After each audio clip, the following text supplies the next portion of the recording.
Kung may nakita kayo na pagkakamali dito ng kontratista, binayaran na, hindi pa nagagamit, tapos popondohan pa ng dagdag to repair a non-performing pumping station. So talagang isipin mo, ano ba itong DPWH na ito? So ang punto.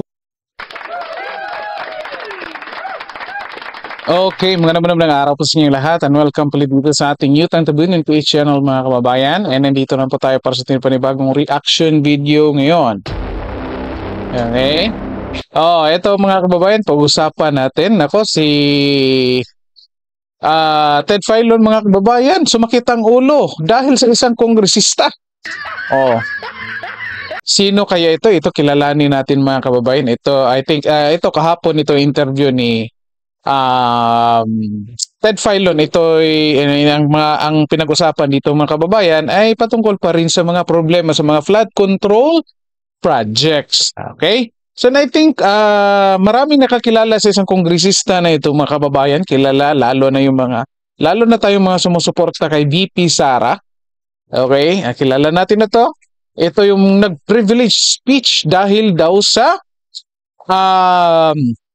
disallowance ng COA report sa audit ng Office of the Vice President. Bakit ko ito sinabi mga kababayan? I think mayroon na kayong idea. So sinabi ko ito kasi related ito later sa issue dito na pinag-usapan nila ni Ted Filon mga kababayan. Again nag-privilege speech siya dahil nga daw may disallowance sa COA audit report ng Office of the Vice President. And alam naman nating lahat, in-explain na yan ng COA, in-explain na ni Congressman Marcoleta dati, ngayon na senador na yung disallowance ay proseso lang. Parte ng proseso. So disallowance, meron pang magpa-file pa ulit, mag-submit pa ulit yung ahensya, bibigyan pa ng ilang buwan bago ma-clear niya yan. Kung hindi ma-clear, so meron pa talagang ibang proseso. Okay, and yet ito nagmamadali itong kongresista na ito, nag-privilege speech siya, kaya nag-imbestiga na kung saan alam naman natin walang katuturan at naglabas lang ng mga witnesses, ebidensya na hindi natin alam kung saan galing, at yun na nga kahit lumabas doon sa investigasyon na hindi nakahawak si VP Sara sa confidential funds, in-impeach nila. Okay? So, ito, again, in-explain ko yan. Ni-remind ko kayo dyan kasi ito'y related, mga kababayan, dito sa pinag-uusapan dito ni Ted Filon at itong isang kongresista. Okay? So, bago natin umpisahan, mga kababayan, paki-like po and share ng videos natin and din paki-subscribe din po sa ating channel. Okay, ito pakinggan natin mga kababayan. Hindi natin ito tatapusin. Umpisa tayo dito sa parte ni Ted Filon kasi ang naunang nagtanong dito mga kababayan ay si DJ Chacha. Ito, sino itong kongresista na ito? Yung paborito ng Manila 2nd District mga kababayan na si Representative Rolando Valeriano. Okay, ito ay patungkol sa flood control issues dyan sa pumping station ng Sunog Apog na hindi gumagana. Ito pakinggan natin mga kababayan. Nalalaman daw ho ninyo ang mga nangyayari dyan. Ako naunawaan ko po where you're coming from, Congressman. Pero magtatanong lang po ako, Congressman. Ha? Okay, number one. Magkano ang total cost ng project, sir? Sa nakalagay po, 744 million. Opo, 744 million. Tandaan nyo yung mga kababayan na magkano ang cost? 744 million. Yung kay Sara, 150 million. Dito sa proyekto na ito, 744 million. Okay, tandaan nyo yan. Yung mga detalye, mga importanteng detalye. Ang kanyang appropriation, 2018 po ito na appropriations? Tama po. Okay, opo. 2018 appropriation, 740 something million. Okay. Congressman, yan bang buong pera na yan ay na-i-award na sa kontratista? Sino ang kontraktor? Ang nakalagay po rito, nung binasa ko yung letter ng MMDA, kasama nila MSD Depot Construction at JD Legaspi Construction. Okay, so ito pong kontratistang ito, nabayaran na ho ba ng buo doon sa kanilang pag-turnover ng proyekto sa MMDA? Ayun, para rin po klaro, nung nag-hearing na po kami nung 2023, tinatanong po kung meron pa bang natitira dahil para wag bayaran dahil hindi nga tumatakbo. And according to the regional director ng DPWS, bayad na raw po lahat. Mhm. So, Ayan mga kababayan ha, yung mga detalya. 744 million plus. Hindi gumagana, pero nabayaran na lahat. Tandaan nyo yan. Congressman, nag-hearing kayo saan? Sa Metro Manila Development po, nung natatandaan niyo po ba ng 2023 na kasagsagan din ng bagyo, noon po namin nalaman na hindi gumagana yung pumping station. Pero tignan mo, Ted, tinan-overs noong September 2022, hindi gumagana, tinanggihan ng MMDA. Opo. Paano mo malalaman na hindi gumagana yan? Kaya lang naman natin nalalaman na kapag bumabagyo at bumabaha na. So nung hearing po namin noong 2023, tinanong ko na rin kagad yan, ano nangyari at kung bayad na ba lahat yan. Ang alam ko, dapat mayroong assist sa pension na 10%. Bakit yung binayaran lahat? Paano natin mahabol yung contractor niyan? Okay, opo. So nag-hearing kayo, ang committee pong humawak sa committee, ay committee ninyo, yung Metro Manila, Para lang po klaro, no? Kasagsagan po ng bagyo noon at after ng bagyo, hindi lang sa sunog apog, yung Metro Manila po yung lumubog noon. Opo. Kaya po nag-hearing ang Metro Manila Development dahil meron po ng privilege speech, sabi na to sa committee ko. Kaya ko po binuksan din yan dahil ang sabi ng MMDA before, lahat daw ng pumping station nila tumatakbo. Hindi ako maniwala, sabi ko hindi totoo yan. Dahil mismo sa district ko, merong isang hindi tumatakbo, yung sunog apog pumping station. Opo. Kasi nga po, hindi kayo naniniwala sa sinasabi ng MMDA na lahat ng pumping station ay tumatakbo kasi nga sa district nyo mismo, dito po sa Hindi sunog tumatakbo. apog na to, hindi tumatakbo. Okay, sige. So nag-hearing kayo dito po sa inyong komite, no? Yung Metro Manila Development Committee, ano po? Tama, no? Okay. Tama po. So klaro yun. Doon sa hearing ninyo, Ito mga kababayan, pause muna natin dyan ha. Pag-usapan muna natin yung mga lumabas na detalye galing sa sagot ni Congressman Valeriano mga kababayan. Kasi explain lang natin, inumpisahan itong sunog apog mga kababayan nung time ay hindi pa siya congressman. So of course, masasabi nating wala siyang party dito nung umpisa, di ba? Pero mga kababayan, I think kung tama yung narinig ko, 2018 pumasok siya bilang kongresista. Nandiyan na yan. Okay? At again nga, yung total budget ay 744 million. Di ba? Pero ito mga kababayan, noong 2023, na-discover niya na wala. Again, correct me if I'm wrong sa mga dates ko, sa mga years ko mga kababayan. I might be wrong sa pagkatatanda ko. Pero again, ang sigurado ako, 2023, nalaman niya na hindi pala ito gumagana. Okay? Hindi gumagana yung pumping station kasi nga bumabaha sa kanilang distrito. Okay? So, eto ngayon, yung issue. Nung time na yan, nung 2023, congressman na si Congressman Valeriano. Okay? Tinanong siya dito ni Ted Filon. Nabayaran na ba lahat? Ang sagot niya dito, nabayaran na. Pero siya mismo, during the investigation, siya mismo nagtanong kung nabayaran na, tinanong niya ang DPWH kung nabayaran na ba lahat. Kasi, kung meron pang hindi na ibayad, ang hindi pa fully paid, dapat hindi ibayad kasi para mahabol daw. Anong issue dyan mga kababayan? Simple lang. Congressman ka, nasa gobyerno ka, nasa authority ka. Sinasabing nyo nga kayo nasa Congress, kayo yung nag-o-oversee sa mga proyekto kasi kayo yung nagre-release ng budget. And yet ngayon, hindi gumagana sa time na congressman ka na, bakit mo sasabihin na wala ka ng chance na humabol kasi bayad na lahat?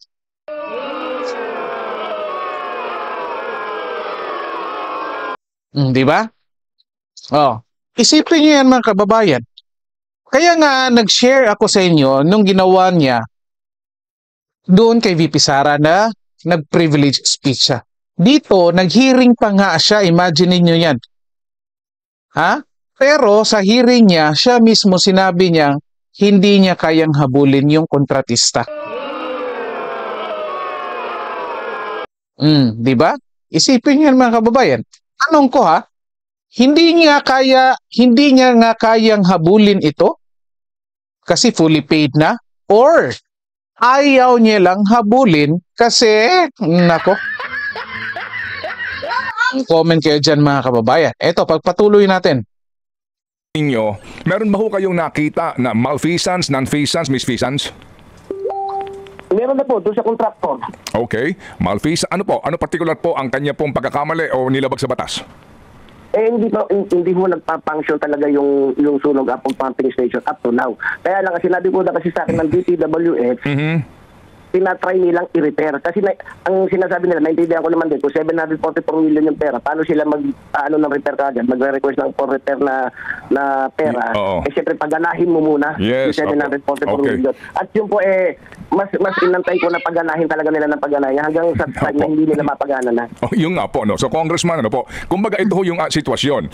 Naunawaan namin, hindi kayo ang proponent nito, natatnan nyo lang po ito, etc. Ngayon po kasi ang sitwasyon, nagtayo ang DPWH, kumuha ng kontraktor, gumasta po ng 700 plus million sa proyektong hindi gumagana. So ang tanong natin, ano ba ito? Meron ba ditong malfeasance, misfeasance, non-feasance? Meron ba pagkakamali yung kontraktor? Inulit pa talaga mga kababayan na klinaro dito. Ha? I think naintindihan natin yung mga malfeasance. Search nyo na lang sa dictionary nyo mga kababayan. Ha? Yung malfeasance, non-feasance, somehow related pero again, magkaiba-iba yung cover niya. Okay, yung mga wrongdoings ito ng mga public officials. Non-feasance, I think yung wala kang ginawa din. Yung misfeasance, I think mali yung ginawa mo. Okay, so again, intindihin nyo lang sa dictionary. Ito nga, klarong-klaro yung tanong. Kasi sinabi nga niya, nag-imbestiga sila. Pero tinanong, meron bang malfeasance, non-feasance, misfeasance? Sagot naman niya, oo. Maganda naman sana kasi nga may na-discovery. Pero nung tinanong, ano yung malfeasance na na-discovery? Anong sagot? Hindi gumagana. Yun nga ang problema, hindi nga gumagana. Hindi gumagana. 'Di ba? Alam natin kasalanan ng kontraktor. So ano nga ang kasalanan na particular na ginawa ng kontraktor? 'Di ba? Hindi gumagana. So sa pag-imbestiga, ano nga? At ito mga kababayan, inulit pa talaga ni Ted Filon, mga kababayan ha. Ito, patuloy natin. Traktor, DPWH, hindi ginawa ang kanilang tungkulin, kaya lugi ang taong bayan. Kasi po, kaya yan ang tanong ko, kayo po naman magkaalyado ni Congressman Joel Chua, na Committee Chairman po on Good Government and Public Accountability, hindi po ba nung natunugan ninyo na may malfeasance dito at misfeasance, hindi ba dapat lang kung totoong gusto nyo maparusahan ng kontraktor, agad kayo naghain ng resolution o na privilege speech para imbestigahan ng komite ni Congressman Chua? Meron po yan. Meron po. Ang galit na Ted Filon mga kababayan. Meron po kaming resolution para imbestigahan yan ng good government. Lahat po yan, dokumentado po lahat yan. Asan po resolution po ninyo? Hindi ko po hawak-hawak, pero pagpasok pa lang po ng July 1, pinasok ko na ho yung resolution na yan to investigate. Okay, sige kung po. Bakit po? Ito. So kung meron po kayong resolution, Congressman, kasi kayo po nag-privilege speech kayo. I remember, kaya nga po nasimulan po yung investigasyon dito po kay VP Sara, because you're holding people accountable, no? Kaya nga kami humahanga po sa inyo, nag-privilege speech kayo because you would like people to be accountable sa kanilang pagwawalda sa pera ng bayan, etc. So in this case po, kung naghain kayo ng resolution, pero nung ka nagkaroon ng investigasyon. Ganito po, Manong Pedro, para klaro lang po tayo, no? Nung malaman ko yan, na may problema yan, September 4, 2023. Okay. Para po, para lang po klaro. At during the hearing po, nung nag-hearing na kami, tinanong ko na po, tinaalam ko na rin kung sino may obligasyon dito. At pinangakuan naman ako ng DPWH na gagawin nila at patatakbuhin nilang pilit yung sunog atong pumping station. So ako po bilang congressman, at ako po nakatira talaga dito sa lugar na ito sa Tondo, inaantay ko pong gumana talaga yan. Hinihintay pa niyang gumana mga kababayan ha. Again ha, nabayaran na lahat. Nabayaran na ng DPWH yung kontratista, pero reklamo ng DPWH hindi gumagana, pero until now nag-imbestiga na sila, may na-discovery na sila na malfeasance o wrongdoing na kontratista, pero naghintay pa rin siya. Naghintay pa rin siya na nagana yung Sunog Apog Pumping Station na kung saan iniwanan na ng kontratista. Kasi nga sabi niya hindi na nila mahabol kasi bayad na. Akalaan nyo yan mga kababayan, naghihintay ka. Mahulog yung bayabas na wala namang umaalog.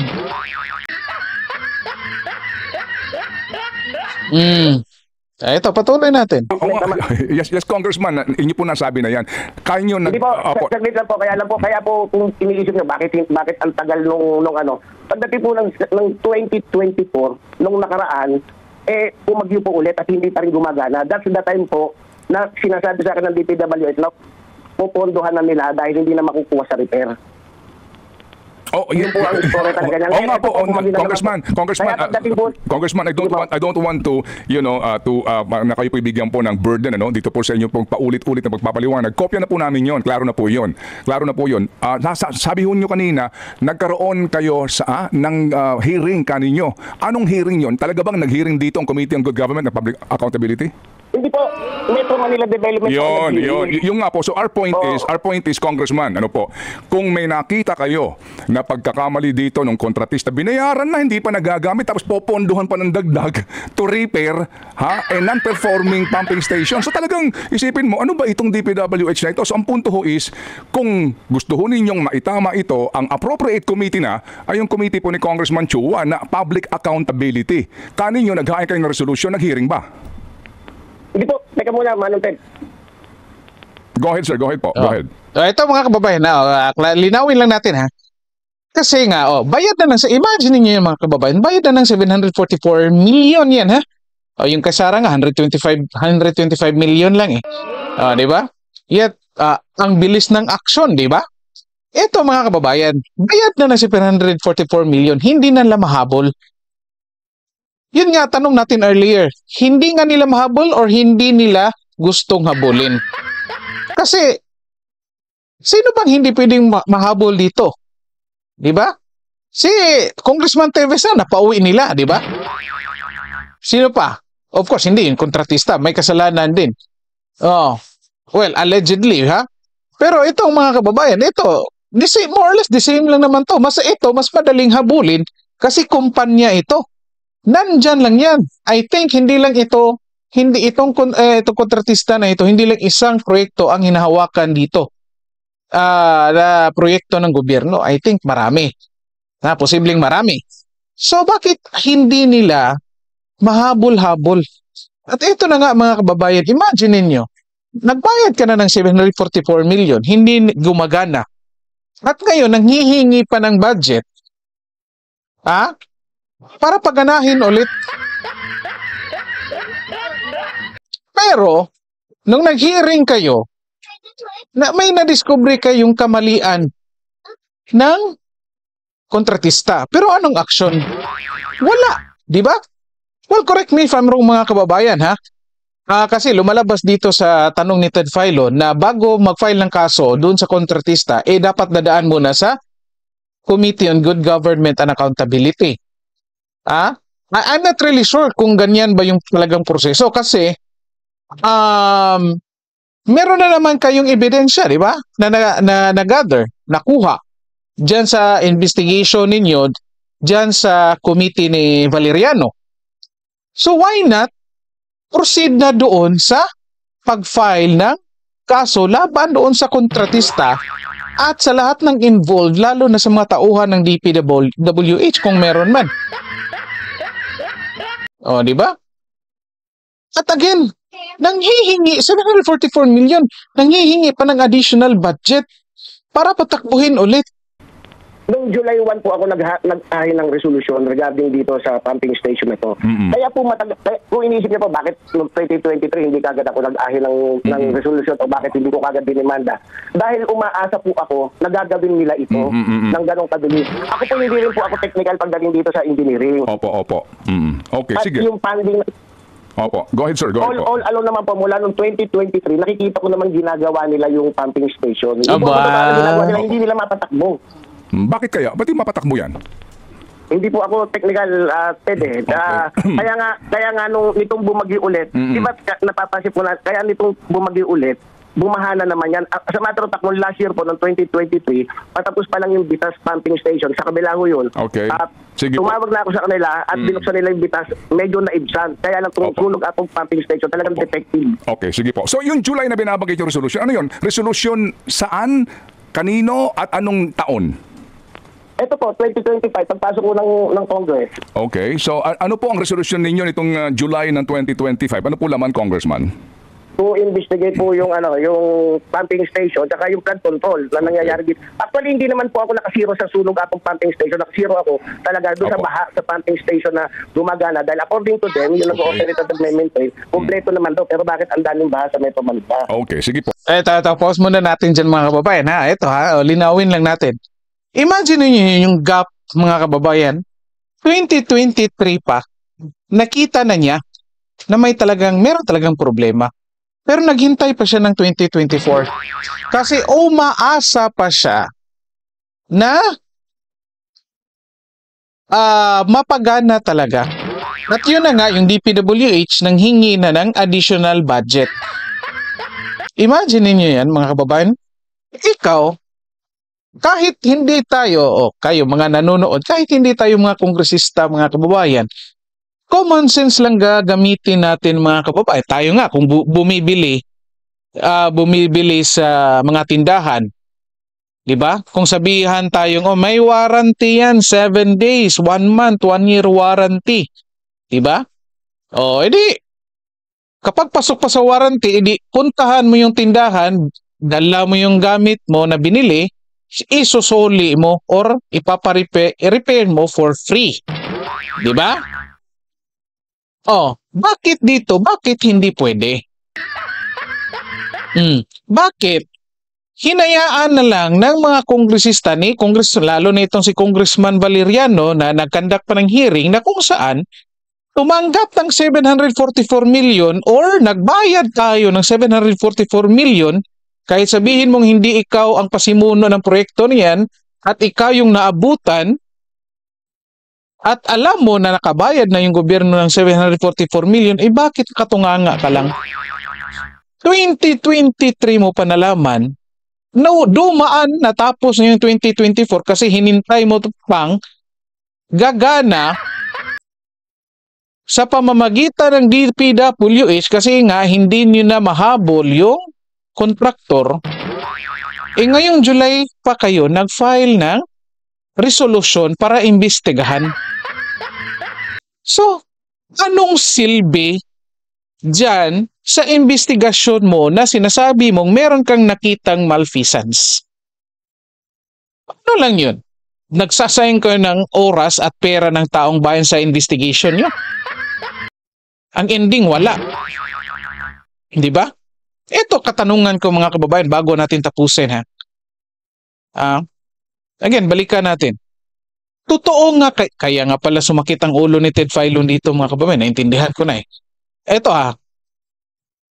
imagine niyo, totoo nga kayang hindi nila kayang habulin yung kontratista? Or meron kaya silang parte na natanggap galing sa kontrata na yan mga kababayan?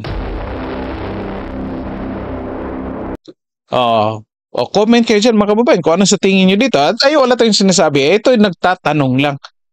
Kasi ang dali lang naman dyan. Ang dali lang naman yan mga kababayan. May record naman. May record sa contract. Di ba? Huwag nyo sabihin na wala sa kontrata na kapag hindi gumana, iwanan nyo na lang or wala na karapatan yung gobyerno na habulin yung kontratista. Of course, meron yan. Kasi dapat, pag turnover yan, yun nga, kapag bumili ka ng item, dapat in 100% good condition. Bakit dito? Inaalaw lang ng kongresista na ito. At ito pa, may plano pa. Again, yung DPWH nanghihingi pa ng additional dito na pondo dito sa kanya para paganahin talaga. Nako mga kababayan, sino bang hindi sasakit ang ulo dito? Na tinanong kung meron bang malfeasance, iba yung sagot. Or ano yung malfeasance na nagawa ng kontraktor, iba yung sagot. Anyway, So, dito na lang po muna tayo mga kababayan. Paki-like po and share ng videos natin and din paki-subscribe din po sa ating channel. Okay, maraming salamat sa lahat at magandang araw po sa inyo.